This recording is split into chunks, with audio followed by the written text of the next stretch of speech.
স্ত্রী মেয়ের জন্য দিশেহারা স্বামী দীপঙ্কর। আজ ৩৯ দিন বাড়ি থেকে চলে গেছে স্ত্রী স্বপ্না বিশ্বাস ও ১৩ বছরের মেয়ে জবা বিশ্বাস।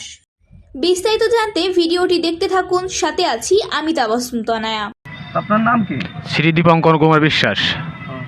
আচ্ছা, আপনার এই যে ওয়াইফ, যা শুনলাম যেটা যে দীর্ঘ 28 দিন বাড়ি ছাড়া এবং হচ্ছে ইন্ডিয়ার উদ্দেশ্যে আসলে আপনার বাসা থেকে ডাক্তারের কথা বলে ইন্ডিয়ার উদ্দেশ্যে পলায়ন করে এবং সেই থেকে এই 38 দিন হলো না, 38 দিন। এখন আপনার কাছে আসলাম, আপনি বিস্তারিত একটু বলেন তো। উনি ডাক্তার দেখানোর কথা বলে বাড়ির থেকে চলে যায়, ঠিক আছে?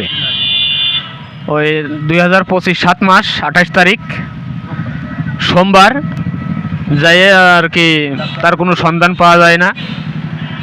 আজও তো আমাদের তার সন্ধান আমি পাইনি।